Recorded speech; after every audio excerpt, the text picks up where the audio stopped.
জানিয়ে দিব আজকের বাংলার আপডেট সংবাদ। শুরুতেই সংবাদ শিরোনাম। অগ্রিম বাংলা নববর্ষের শুভেচ্ছা বার্তায় শেখ হাসিনা, আসুন সুন্দর ভবিষ্যৎ বিনির্মাণে একযোগে কাজ করি। থাকছে প্রতিবেদনে। ভিতরে ভিতরে কি চলছে, আওয়ামী লীগের পথে জামায়াতের রহস্য? থাকছে প্রতিবেদনে। দুই দেশের সম্পর্ক মজবুত করতে নতুন চুক্তির ইঙ্গিত, হাসিনাকে ফেরাতে চাইবে তারেক। থাকছে প্রতিবেদনে। রাজনীতির চেনা পথ ছেড়ে নতুন পথে আওয়ামী লীগ, কি বদলাতে চায় দলটি? থাকছে প্রতিবেদনে। ক্ষমতার স্বাদ পেয়ে জনগণের কথা ভুলে গেছে বিএনপি, নাহিদ ইসলাম। থাকছে প্রতিবেদনে।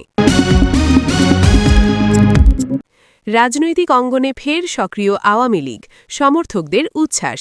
থাকছে প্রতিবেদনে। এতক্ষণ শুনতেছিলেন সংবাদ শিরোনাম, এখন বিস্তারিত। অগ্রিম বাংলা নববর্ষের শুভেচ্ছা বার্তায় শেখ হাসিনা, আসুন সুন্দর ভবিষ্যৎ বিনির্মাণে একযোগে কাজ করি। বাংলা নববর্ষকে সামনে রেখে দেশবাসীকে অগ্রিম শুভেচ্ছা জানিয়েছেন শেখ হাসিনা। এক বার্তায় তিনি সবাইকে ঐক্য, সম্প্রীতি ও উন্নয়নের পথে একসঙ্গে কাজ করার আহ্বান জানিয়েছেন। তার এই শুভেচ্ছা বার্তা ঘিরে রাজনৈতিক ও সামাজিক অঙ্গনে নতুন করে আলোচনা শুরু হয়েছে। শুভেচ্ছা বার্তায় শেখ হাসিনা বলেন, বাংলা নববর্ষ বাঙালির ঐতিহ্য, সংস্কৃতি ও আত্মপরিচয়ের একটি গুরুত্বপূর্ণ অংশ। নতুন বছরকে স্বাগত জানাতে হলে অতীতের ভুল থেকে শিক্ষা নিয়ে সামনের দিনগুলোকে আরও সুন্দর করে গড়ে তুলতে হবে। তিনি দেশবাসীকে উদ্দেশ্য করে বলেন, আসুন বিভেদ ভুলে আমরা সবাই মিলে একটি সুন্দর ভবিষ্যৎ বিনির্মাণে একযোগে কাজ করি। তার এই আহ্বানকে অনেকেই ইতিবাচক হিসেবে দেখছেন। বিশ্লেষকদের মতে বর্তমান রাজনৈতিক প্রেক্ষাপটে ঐক্যের বার্তা অত্যন্ত তাৎপর্যপূর্ণ। বিশেষ করে যখন রাজনৈতিক অঙ্গনে উত্তেজনা ও বিভাজন বাড়ছে, তখন এমন একটি বার্তা পরিস্থিতি শান্ত করতে সহায়ক হতে পারে। এদিকে আওয়ামী লীগের নেতাকর্মীরাও এই বার্তাকে গুরুত্ব দিচ্ছেন। তারা বলছেন, এটি শুধু একটি শুভেচ্ছা বার্তা নয়, বরং একটি রাজনৈতিক ও সামাজিক দিক নির্দেশনা। দলটির অনেক নেতা মনে করছেন, শেখ হাসিনার এই বক্তব্য ভবিষ্যৎ রাজনৈতিক কৌশলেরও ইঙ্গিত বহন করে। সামাজিক যোগাযোগ মাধ্যমেও বিষয়টি নিয়ে ব্যাপক আলোচনা চলছে। কেউ এই বার্তাকে সম্প্রীতির প্রতীক হিসেবে দেখছেন, আবার কেউ এটিকে রাজনৈতিক বার্তা হিসেবেও ব্যাখ্যা করছেন। তবে অধিকাংশ মানুষের মধ্যেই একটি ইতিবাচক প্রতিক্রিয়া দেখা যাচ্ছে। বিশ্লেষকদের মতে বাংলা নববর্ষের মতো একটি সাংস্কৃতিক উপলক্ষকে কেন্দ্র করে দেওয়া এই ধরনের বার্তা সাধারণ মানুষের সঙ্গে নেতাদের সংযোগকে আরও দৃঢ় করে। এটি রাজনীতির বাইরে গিয়েও একটি সামাজিক বার্তা হিসেবে কাজ করে, যা জাতীয় ঐক্য গঠনে সহায়ক হতে পারে। অন্যদিকে সমালোচকদের একটি অংশ মনে করছেন, শুধু বার্তা দিয়ে নয়, বাস্তব পদক্ষেপের মাধ্যমেই এই আহ্বানকে কার্যকর করতে হবে। তারা বলছেন, ঐক্য ও উন্নয়নের কথা বাস্তবে প্রতিফলিত হলেই এর প্রকৃত মূল্য পাওয়া যাবে। সব মিলিয়ে বলা যায়, অগ্রিম বাংলা নববর্ষ উপলক্ষে শেখ হাসিনা দেওয়া এই শুভেচ্ছা বার্তা দেশের রাজনৈতিক ও সামাজিক অঙ্গনে একটি ইতিবাচক আলোচনার জন্ম দিয়েছে। এটি যেমন একটি শুভেচ্ছা, তেমনি একটি আহ্বান, যেখানে সবাইকে একসঙ্গে কাজ করার কথা বলা হয়েছে। নতুন বছরকে ঘিরে এই বার্তা কতটা বাস্তব প্রভাব ফেলবে তা সময়ই বলে দেবে।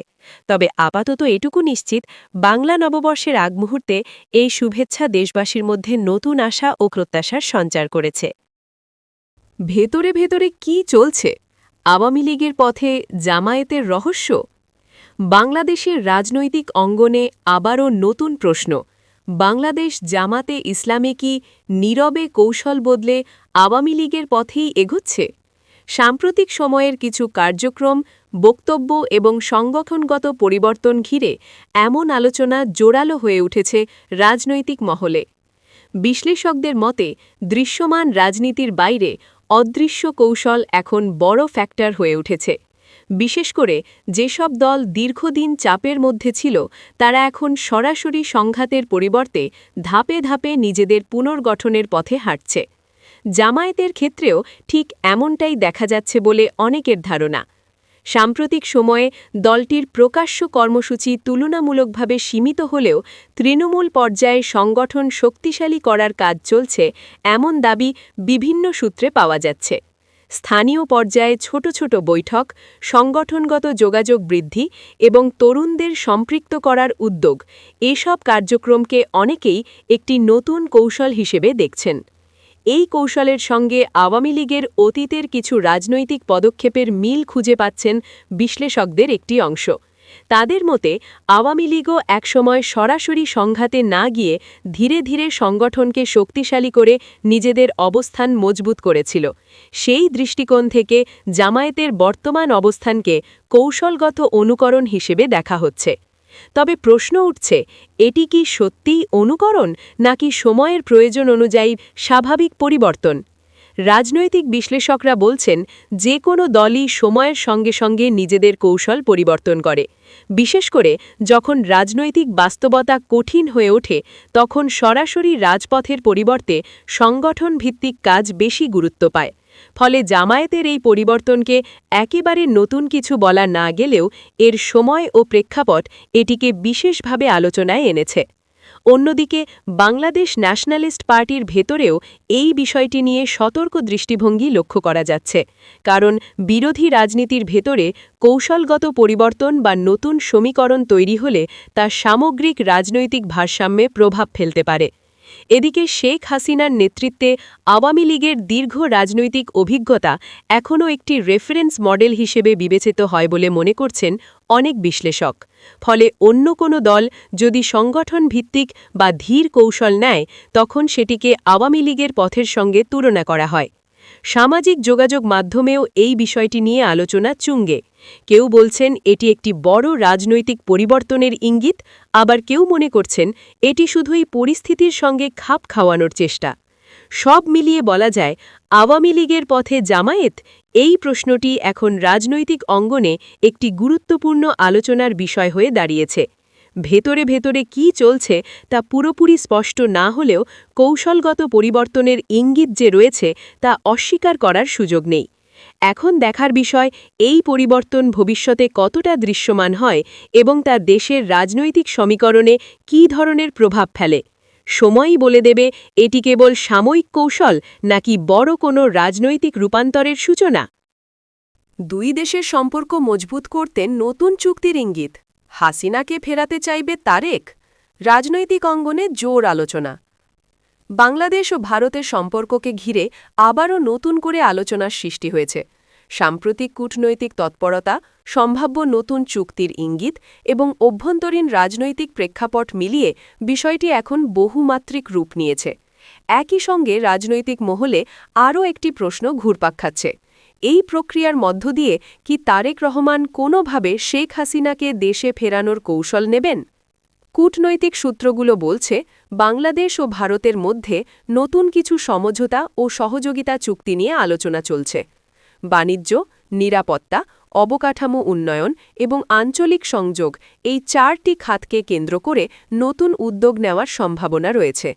যদিও আনুষ্ঠানিকভাবে এখনও কোনো চুক্তি ঘোষণা করা হয়নি, তবুও দুই দেশের নীতি নির্ধারকদের বক্তব্যে ভবিষ্যৎ সহযোগিতার ইঙ্গিত স্পষ্ট। এই প্রেক্ষাপটে ভারতের রাজধানী নিউ দিল্লির কূটনৈতিক মহলেও বিষয়টি গুরুত্ব পাচ্ছে। দক্ষিণ এশিয়ায় আঞ্চলিক স্থিতিশীলতা বজায় রাখতে বাংলাদেশ একটি গুরুত্বপূর্ণ অংশীদার, এমন ধারণা থেকেই ভারত এই সম্পর্ককে আরও জোরদার করতে আগ্রহী বলে মনে করছেন বিশ্লেষকরা।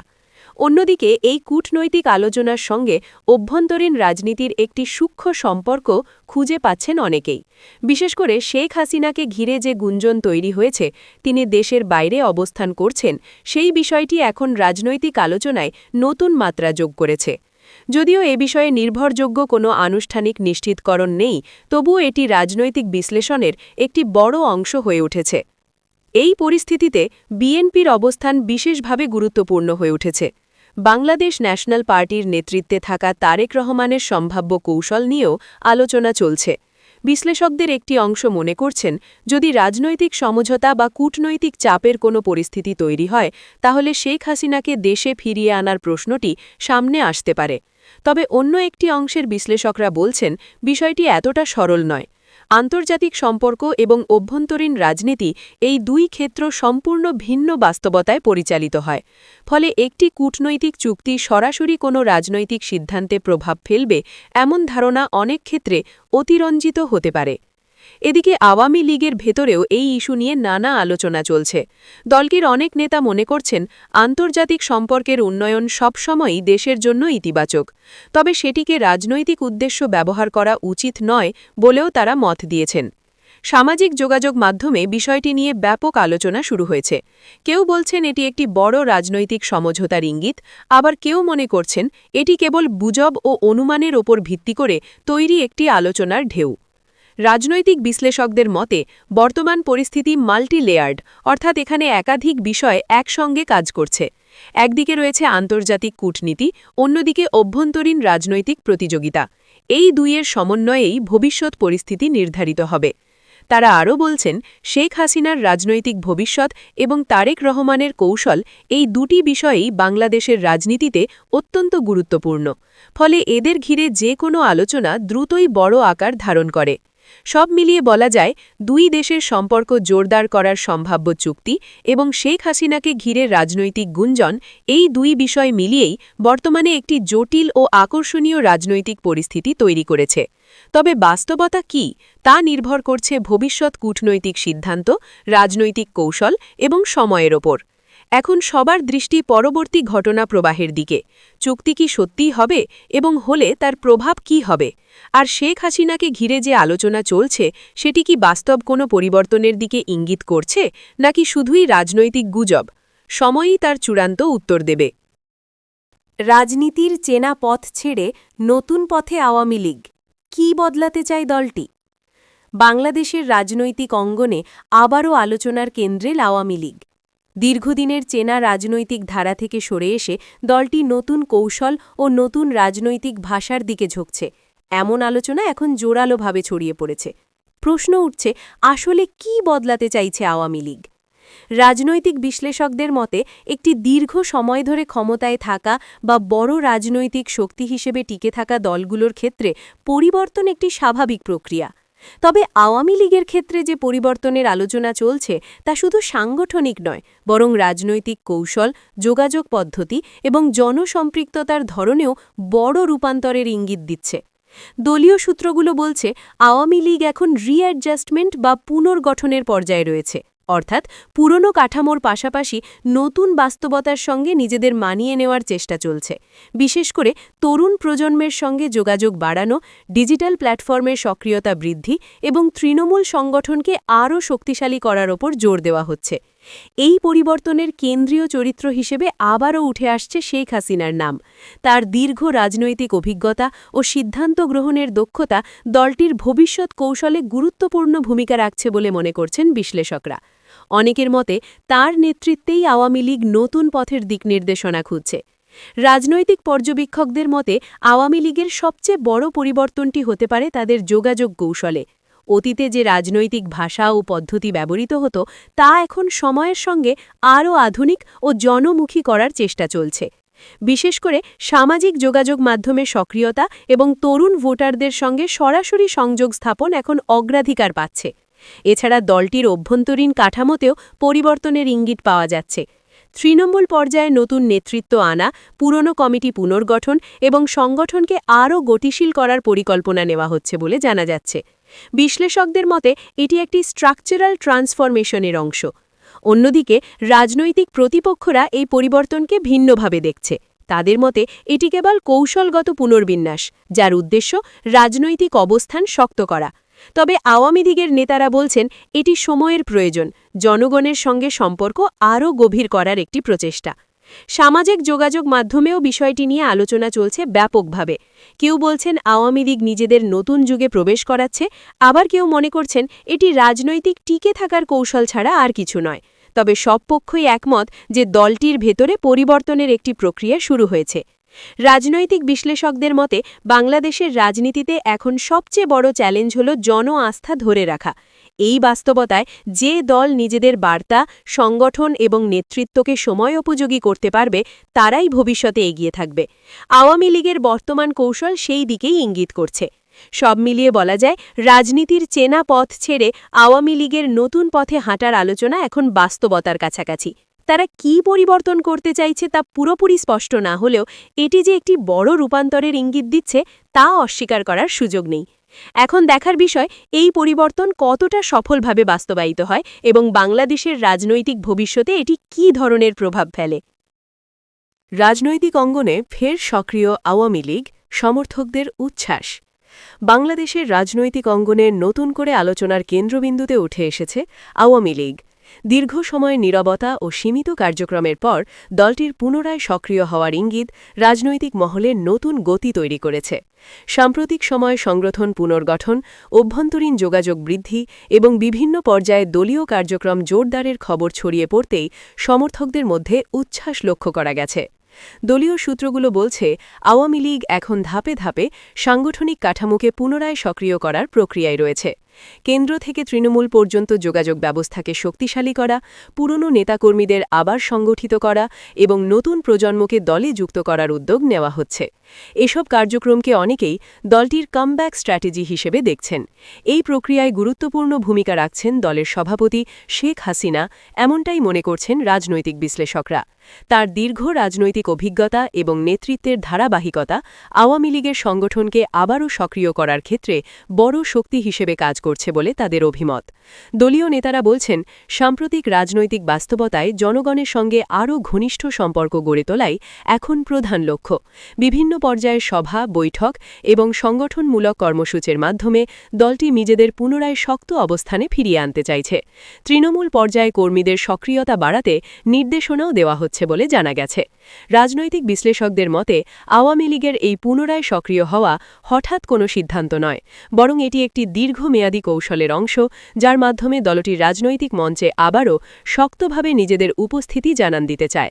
তারা বলছেন, একটি বড় রাজনৈতিক দল কখনোই দীর্ঘ সময় নিষ্ক্রিয় থাকতে পারে না, বরং সময় ও পরিস্থিতির সঙ্গে মানিয়ে নিয়েও নতুন কৌশল গ্রহণ করে।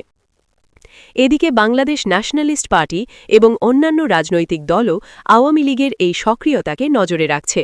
তাদের মতে, আওয়ামী লীগ আবার সংগঠিত হলে রাজনৈতিক প্রতিযোগিতা আরও তীব্র হয়ে উঠতে পারে, ফলে বিরোধী দলগুলোও নিজেদের অবস্থান শক্ত করার চেষ্টা করছে।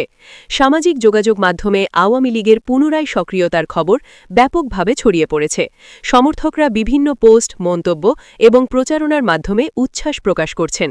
কেউ কেউ বলছেন, এটি দলের জন্য একটি নতুন সূচনা, আবার কেউ মনে করছেন এটি রাজনৈতিক স্থিতিশীলতা ফিরিয়ে আনার একটি গুরুত্বপূর্ণ পদক্ষেপ। রাজনৈতিক পর্যবেক্ষকদের মতে, বাংলাদেশের রাজনীতিতে জনসমর্থন একটি গুরুত্বপূর্ণ বিষয়। আওয়ামী লীগ দীর্ঘদিন ধরে একটি শক্তিশালী জনভিত্তি তৈরি করেছে। সেই ভিত্তির ওপর দাঁড়িয়ে দলটি যদি আবার সংগঠিত হতে পারে, তাহলে ভবিষ্যতে তাদের রাজনৈতিক অবস্থান আরও শক্তিশালী হতে পারে। তবে সমালোচকদের মতে, শুধু সংগঠন সক্রিয় করলেই হবে না, জনগণের আস্থা পুনরুদ্ধার করাও জরুরি। রাজনৈতিক বাস্তবতা পরিবর্তনশীল, তাই নতুন চ্যালেঞ্জ মোকাবিলার জন্য কার্যকর কৌশল প্রয়োজন। তারা মনে করেন, আওয়ামী লীগের সামনে এখন সবচেয়ে বড় পরীক্ষা হল জনগণের প্রত্যাশা পূরণ করা। সব মিলিয়ে বলা যায়, আওয়ামী লীগের ফের সক্রিয় হওয়ার খবর দেশের রাজনৈতিক অঙ্গনে নতুন করে আলোচনার জন্ম দিয়েছে। সমর্থকদের মধ্যে উচ্ছ্বাস থাকলেও রাজনৈতিক বিশ্লেষকরা বিষয়টিকে সতর্ক দৃষ্টিতে পর্যবেক্ষণ করছেন। এখন সবার নজর দলটির পরবর্তী পদক্ষেপের দিকে। তারা কিভাবে মাঠে সক্রিয় হয় এবং এই সক্রিয়তা দেশের রাজনৈতিক সমীকরণে কী ধরনের পরিবর্তন আনে, সেটি এখন সবচেয়ে গুরুত্বপূর্ণ প্রশ্ন। ক্ষমতার স্বাদ পেয়ে জনগণের কথা ভুলে গেছে বিএনপি, নাহিদ ইসলাম। বাংলাদেশের রাজনৈতিক অঙ্গনে নতুন করে আলোচনার জন্ম দিয়েছে একটি মন্তব্য। নাহিদ ইসলাম অভিযোগ করেছেন যে বাংলাদেশ ন্যাশনালিস্ট পার্টি ক্ষমতার স্বাদ পাওয়ার পর জনগণের আশা আকাঙ্ক্ষা থেকে দূরে সরে গেছে। তার এই মন্তব্যকে কেন্দ্র করে রাজনৈতিক মহলে তীব্র প্রতিক্রিয়া, পাল্টা বক্তব্য এবং বিশ্লেষণ শুরু হয়েছে। নাহিদ ইসলামের এই বক্তব্য প্রকাশ্যে আসার পর থেকেই সামাজিক যোগাযোগ মাধ্যমে বিষয়টি ব্যাপকভাবে ছড়িয়ে পড়ে। তার সমর্থকদের মতে, এটি একটি রাজনৈতিক বাস্তবতার প্রতিফলন, যেখানে অনেক দলই সময়ের সঙ্গে সঙ্গে জনগণের চেয়ে ক্ষমতার রাজনীতিকে বেশি গুরুত্ব দিতে শুরু করে। তারা মনে করছেন, নাহিদ ইসলামের মন্তব্য বর্তমান রাজনৈতিক পরিস্থিতির একটি কঠিন সত্যকে তুলে ধরেছে। অন্যদিকে বিএনপির পক্ষ থেকে এই বক্তব্যকে সরাসরি প্রত্যাখ্যান করা হয়েছে। দলটির নেতারা দাবি করছেন বিএনপি সবসময়ই জনগণের ভোটাধিকার, গণতন্ত্র এবং রাজনৈতিক অধিকার প্রতিষ্ঠার জন্য আন্দোলন করে এসেছে। তাদের মতে একটি রাজনৈতিক দলকে এভাবে একতরফাভাবে মূল্যায়ন করা সঠিক নয় এবং এটি রাজনৈতিক উদ্দেশ্য প্রণোদিত বক্তব্য হতে পারে। রাজনৈতিক বিশ্লেষকদের মতে বাংলাদেশের রাজনীতিতে এ ধরনের মন্তব্য নতুন কিছু নয়। ক্ষমতায় থাকা বা ক্ষমতার বাইরে থাকা উভয় অবস্থাতেই রাজনৈতিক দলগুলোর বিরুদ্ধে জনগণ থেকে বিচ্ছিন্ন হয়ে যাওয়া ধরনের অভিযোগ প্রায়ই ওঠে। তবে বাস্তব রাজনৈতিক পরিস্থিতি অনেক বেশি জটিল, যেখানে অর্থনৈতিক চাপ, প্রশাসনিক সীমাবদ্ধতা এবং আন্তর্জাতিক কূটনৈতিক বাস্তবতাও ভূমিকা রাখে। এই প্রেক্ষাপটে আওয়ামী লীগের রাজনৈতিক অবস্থানও আলোচনায় এসেছে। বিশ্লেষকদের মতে বাংলাদেশের প্রধান রাজনৈতিক শক্তিগুলোর মধ্যে পারস্পরিক সমালোচনা এবং অভিযোগ একটি নিয়মিত রাজনৈতিক সংস্কৃতির অংশ হয়ে দাঁড়িয়েছে। ফলে এক দলের বক্তব্য অন্য দলের বিরুদ্ধে পাল্টা রাজনৈতিক অবস্থান তৈরিতে ভূমিকা রাখে। নাহিদ ইসলাম, যিনি তরুণ রাজনৈতিক প্রজন্মের প্রতিনিধিত্বকারী একজন পরিচিত মুখ হিসেবে পরিচিত, তিনি বিভিন্ন সময়েই রাজনৈতিক দলগুলোর ভূমিকা নিয়ে সমালোচনামূলক অবস্থান নিয়েছেন। তার সাম্প্রতিক মন্তব্যেও সেই ধারাবাহিকতা দেখা যাচ্ছে বলে মনে করছেন অনেকে। অন্যদিকে বিএনপির শীর্ষ নেতৃত্বের মতে বর্তমান রাজনৈতিক বাস্তবতায় তাদের দলকে নানা ধরনের চ্যালেঞ্জ মোকাবিলা করতে হচ্ছে। তারা বলছেন রাজনৈতিক পরিবেশে সমান সুযোগ না থাকায় জনগণের সঙ্গে সরাসরি কাজ করা অনেক ক্ষেত্রে বাধাগ্রস্ত হচ্ছে। তাই জনগণ থেকে দূরে সরে যাওয়ার অভিযোগ তারা মানতে নারাজ। রাজনৈতিক পর্যবেক্ষকদের মতে এ ধরনের মন্তব্য মূলত রাজনৈতিক অবস্থান শক্ত করার একটি অংশ। বিভিন্ন দল ও নেতৃত্ব নিজেদের অবস্থান জোরালো করতে প্রতিপক্ষের বিরুদ্ধে সমালোচনামূলক বক্তব্য দিয়ে থাকে, যা বাংলাদেশের রাজনৈতিক সংস্কৃতিতে নতুন নয়। সামাজিক যোগাযোগ মাধ্যমেও এই মন্তব্য নিয়ে ব্যাপক আলোচনা চলছে। কেউ এটিকে সাহসী রাজনৈতিক বক্তব্য হিসেবে দেখছেন, আবার কেউ মনে করছেন এটি রাজনৈতিক উত্তেজনা বাড়ানোর একটি কৌশল। ফেসবুক, ইউটিউব সহ বিভিন্ন প্ল্যাটফর্মে এ নিয়ে ভিন্ন ভিন্ন মতামত ছড়িয়ে পড়েছে। বিশ্লেষকদের মতে বর্তমান সময়ে বাংলাদেশের রাজনীতিতে সবচেয়ে বড় চ্যালেঞ্জ হল জনগণের আস্থা ধরে রাখা। যে দল জনগণের বাস্তব সমস্যা যেমন অর্থনীতি, কর্মসংস্থান, শিক্ষা ও নিরাপত্তা এসব বিষয়ে কার্যকর সমাধান দিতে পারবে, তারাই দীর্ঘমেয়াদে রাজনৈতিকভাবে সফল হবে। সব মিলিয়ে বলা যায় নাহিদ ইসলামের এই মন্তব্য শুধু একটি বক্তব্য নয়, বরং এটি বর্তমান রাজনৈতিক পরিস্থিতিতে একটি নতুন বিতর্কের জন্ম দিয়েছে। বিএনপি ঘিরে করা এই অভিযোগ কতটা বাস্তব আর কতটা রাজনৈতিক অবস্থানের অংশ তা নিয়ে মতভেদ রয়ে গেছে। এখন রাজনৈতিক দলগুলোর পরবর্তী প্রতিক্রিয়া এবং মাঠ পর্যায়ের পরিস্থিতি নির্ধারণ করবে এই বিতর্ক কোন দিকে এগোবে। তবে আপাতত এটি স্পষ্ট যে বাংলাদেশের রাজনীতিতে আবারও উত্তাপ ও আলোচনা নতুন মাত্রা পেয়েছে।